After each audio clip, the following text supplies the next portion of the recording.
नमस्कार, मैं संदीप तिवारी।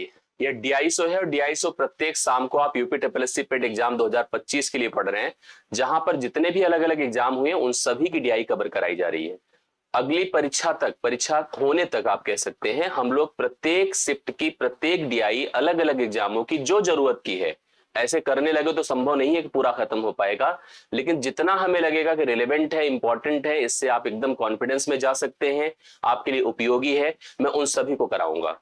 अब इधर बीच मैंने 3-4 दिन से IBPS कवर किया था और आज भी हम IBPS कवर कर रहे हैं। इसके बाद हम इसका पैटर्न बदलेंगे, अन्य परीक्षा को टारगेट करेंगे। हम RRB के साथ साथ जो है अन्य जो SBI की परीक्षा उसको कवर करेंगे और सबसे इंपॉर्टेंट बात, हम फॉरेस्ट गार्ड इसमें अप्लाई करेंगे, UGC नेट लाएंगे, मतलब उन सभी परीक्षाओं को कवर करेंगे जो परीक्षाएं आपकी जो है अब तक हो चुकी हैं, जो परीक्षाएं पेट की परीक्षा की DI जनरेट कर सकती है। क्योंकि पेट की DI आप समझ रहे हैं क्या स्तर हो सकता है, पेट की DI में क्या पूछा जा सकता है इसकी कोई संभावना नहीं। इसलिए हम जितनी विविधता हो सकता है, जितनी वैरायटी हो सकती है, उतनी DI हम कवर करेंगे और विश्वास मानिए ये प्रयास आपके लिए बिल्कुल फायदेमंद होगा, इससे आपको नुकसान नहीं होगा, आप इससे बहुत ही कॉन्फिडेंस फील करेंगे। आइए मैं सेशन की शुरुआत करता हूं। आज की session IBPS clerk prelims exam की है और यह भी एक मेमोरी बेस्ड क्वेश्चन है। आप बिल्कुल इसमें लाभानी फेस करेंगे, परसेंटेज फेस करेंगे, डायग्राम का स्ट्रक्चर फेस करेंगे। मन लगाकर अगले 15 से 20 मिनट तक सेशन को देखिए। मेरे कहने से एक बार वीडियो को लाइक जरूर किया करिए, शेयर किया करिए। अगर अच्छा लगे, भाई बिना ना लगे तो बिल्कुल मत करिए, ऐसी कोई बात नहीं है। और दूसरी बात, अगर चैनल पर नए हैं तो सब्सक्राइब कर लीजिए। डिस्क्रिप्शन में टेलीग्राम ग्रुप दिया है जिसको ज्वाइन कर लेने से हम वहां पर अपनी सारी कक्षाएं, सारा कंटेंट आपको प्रोवाइड करते रहते हैं। आइए शुरू करते हैं आज के सेशन को। आज का सेशन पहला सवाल बार डायग्राम का दे रहा है। मैंने यहाँ पर सीधा सीधा कंटेंट बनाया है, खुद से सवालों को देख करके मैंने स्क्रीनशॉट लिए हैं, तब जाकर मैं आपको यह प्रोवाइड करता हूँ। द बार ग्राफ है, मतलब आपको यहाँ पर आयत चित्र दिया है। ये जो दिया है given below shows the number of laptops, क्या प्रेजेंट कर रहा है? नंबर ऑफ लैपटॉप्स को जो सोल्ड हुआ है, बेचा गया है बाई ए शॉप, एक दुकान के द्वारा, इन 5 डिफरेंट ईयर्स, अलग अलग वर्षों में। Read the data carefully, data को अच्छे से पढ़ना है, एंड आंसर द क्वेश्चंस, और प्रश्नों का उत्तर देना है। अलग अलग वर्षों में 2010 में, 2011 में, 2012 में, 2013 में, 2014 में उस दुकानदार ने कितने लैपटॉप्स को सेल किया, ये हमको दिया है। जैसे उसने 10 में 200 लैपटॉप्स बेचे, उसने 11 में 250 लैपटॉप बेचे। अब यहां थोड़ा ध्यान देना पड़ता है, जैसे 200 से 250 जब हम पेट की DI फेस करते हैं तो इस मार्जिन को प्रेजेंट कर दिया जाता है कि इस पर आंकड़ा क्या है, बट यहां ऐसा नहीं है। 200 से 250 मतलब 10, 20, 30, 40 और 50, मतलब यह 210 होगा। इसी प्रकार से आंकड़े यहां पर भी, जैसे 250 से 300 है तो 260, 270, 280 होगा। ऐसे आंकड़े आपके प्रेजेंटेड हैं, इनको बहुत ध्यान से पढ़ना है और उत्तर देना है। पहले सवाल पर लेकर चलता हूं। 2014 में बेचे गए कुल लैपटॉप, 2014 में जो लैपटॉप बिके हैं वो 300 हैं, करेक्ट है। 2010 और 11 में, 10 में जो बेचे गए थे 200 और 11 में बेचे गए थे 250। बेचे गए कुल लैपटॉप से अनुपात बता दो कितना हो जाएगा। मतलब जो 14 में बिका है 2000, वो लैपटॉप की संख्या है 300, करेक्ट है। और 2010 और 11 में, 10 प्लस 2011 की बात अगर करें तो यहां जो लैपटॉप बिके हैं वो 450 है। कितना है भाई? 450 है। इनका जो रेशियो बनाना है, आप प्लीज रेशियो बनाएं, 0 खत्म। 15 दूना 30 होता है, 15 तिया 45 होता है। 2:3 का अनुपात आपको राइट सोल्यूशन में दिखेगा। डी ऑप्शन आप लोग नोट कर सकते हैं। 2:3 करेक्ट आंसर। आप सभी लोग प्लीज इसका आंसर नोट करिए। सेकेंड क्वेश्चन, 2010 में बेचे गए प्रत्येक लैपटॉप का विक्रय मूल्य। अरे यार, इतना सस्ता लैपटॉप कहां मिलता है भाई? 2010 में लैपटॉप चाप, बल्कि तब तो बहुत महंगा था। 2010 में प्रत्येक बेचे गए लैपटॉप का जो मूल्य है, विक्रय मूल्य है, वो 400 रुपए है। 400 रुपए है। प्रत्येक लैपटॉप 20% की हानि पर बेचा गया, ये तो विक्रय मूल्य है, याद रखिएगा। और 20% की हानि पर बेचा गया है। हम यहां से उसका क्रय मूल्य निकाल सकते, कितना लागत लगी थी ये मैं बताता हूं। तो 2010 में बेचे गए सभी लैपटॉप का कुल क्रय मूल्य बताओ क्या होगा। अब आप देख रहे हैं कि 2010 की अगर हम बात कर रहे हैं तो यहां पर प्रत्येक लैपटॉप का विक्रय मूल्य दिया है, कितना पैसा बताओ? 400 रुपए। और जो हानि हुई है वो कितने की हुई बोलिए? हानि हुई है 20% की। अब 20% की हानि, अगर परसेंटेज आपने पढ़ा है, प्रॉफिट लॉस समझा है, तो इस 20% को 1/5 कहेंगे।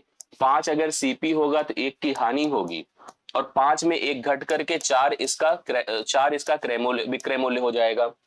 4 का मान अगर आपको दिया है 400, तो क्रय मूल्य एक लैपटॉप का 5 बराबर 500 रुपए हो जाएगा। अब एक लैपटॉप 2010 में 500 रुपए में खरीदा गया था और टोटल यहाँ पर लैपटॉप उस दुकानदार ने बेचे कितने हैं 200, तो 200 खरीदा भी तो होगा उसने। तो आपको अगर टोटल प्राइस क्रय मूल्य की पता करनी है तो आप 200 गुणे कितना कर दो 500, 2 जीरो तो ऐसे बढ़ गया 4 जीरो और 5 दूना 10 होता है, तो 1 लाख रुपए टोटल लगेगा। 1 लाख देखिए आपके सामने यहाँ पर सी ऑप्शन में राइट सोल्यूशन के तौर पर दिया गया है। इस सवाल का करेक्ट हल आप लोग नोट कर सकते हैं, समझ सकते हैं, मेरे ख्याल से क्लियर हुआ होगा। अब नेक्स्ट क्वेश्चन पर आते हैं इसके अगले पार्ट पर। 2011 और 13 में एक साथ बेचे गए लैपटॉप की कुल संख्या बता दो क्या है। 11 और 13 की बात करो, यहाँ पर 250 लैपटॉप बिका है और 13 की बात करो, यहीं पर देखिए संख्या ही मायने रखती है, 50, 60, 70, 80, 280 लैपटॉप बिका है। दोनों को जोड़ दीजिए तो यहाँ पर 530 हो जाएगा। कितना हो जाएगा बताएं, 530 लैपटॉप बिकेगा। ऑप्शन नंबर ए इस सवाल का राइट सोल्यूशन हो जाएगा, 530 लैपटॉप बिकेगा। अब सवाल दूसरा आ गया, देखिए इस सवाल को समझिएगा क्या लिख रहा है। ये तालिका का सवाल है। नीचे दी गई तालिका एक सप्ताह के 3 अलग अलग दिनों में, 3 अलग अलग दिन कौन कौन से, सोमवार, मंगलवार और बुधवार। जिम में 3 व्यायाम गतिविधियां, एक जिम है जहां पर 3 अलग अलग व्यायाम की एक्टिविटीज होती हैं, योग है, साइकिलिंग है और जुम्बा है। मैं भी एक दिन जिम गया था, एक दिन जिम गया था, पैसा ऐसा भी दिया था, मतलब रजिस्ट्रेशन कराया था।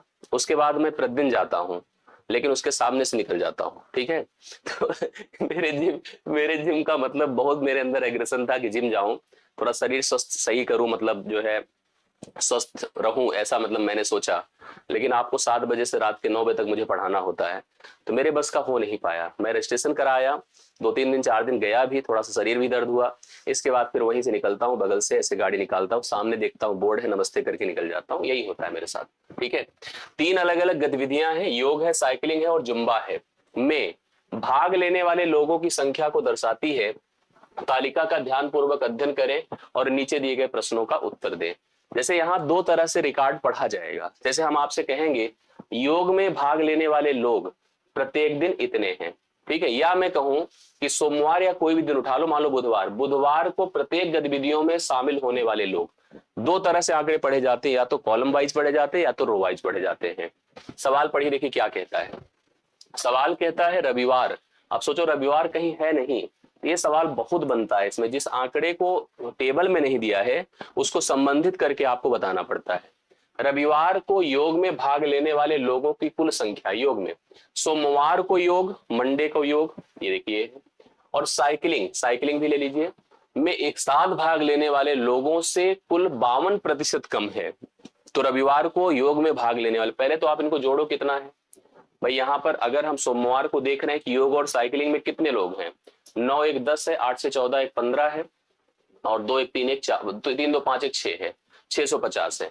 52% कम है।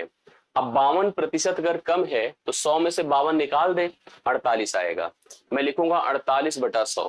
क्या लिखूंगा, 48/100। एक जीरो खत्म हुआ, 5 से 13 बार होता है, 5 दूना 10 होता है, 2 से करिए 24 होता है, 13 चौके 52 की 2 हासिल 5 है, 13 दूना 26, 26 5 कितना होता है 31, 312 है। सोमवार को रविवार को जो योग में भाग लेंगे लोग, उनकी संख्या 312 है। डी ऑप्शन इसका राइट सोल्यूशन है। डी ऑप्शन आप लोग लगा सकते हैं करेक्ट आंसर, ठीक है। अगला सवाल देखिए, 3 दिनों में जुम्बा में भाग लेने वाले लोगों की औसत संख्या। ये जुम्बा वाले हैं, इनकी संख्या निकाल लेंगे तो औसत भी निकल जाएगा। मंगलवार को साइकिलिंग में भाग लेने वालों की कुल संख्या से कितनी कम या अधिक है। तो पहले जुम्बा वालों का हमें औसत निकालना है। औसत का मतलब योग बटा क्या करना होता है, योग बटा संख्या करना होता है। तो आइए सबसे पहले देखिए, 9 8 17 7 24 की 4 हासिल 2 है, 5 2 7 8 15 15 1 15 1 16 की 6 हासिल 1 है, 1 1 2 3 2 5 है, 500 3 2 5 सही है, बटा संख्या 3 है, ठीक है। 3 1 के 3 है, 2 6 3 8 24 है, 3 8 24, 188 हो गया, ठीक है, 188 हो गया। अब यहाँ पर इसने कहा था कि मंगलवार को साइकिलिंग में जो भाग ले रहे हैं 227 हैं। तो अब यहाँ साफ साफ दिख रहा है कि जुम्बा में भाग लेने वाले लोगों की जो औसत संख्या है साइकिलिंग में भाग लेने वाले लोगों की कुल संख्या से कितनी अधिक या कम है। कम तो है, साफ साफ दिख रही है, 17 से 8 9 होती है, अगर हम डिफरेंस कर रहे हैं 11 से 8 3 होती है, तो इस हिसाब से 39 कम है, तो 39 इसका ये ऑप्शन राइट सोल्यूशन हो जाएगा। इसके लिए सही उत्तर आपके सामने है, करेक्ट है।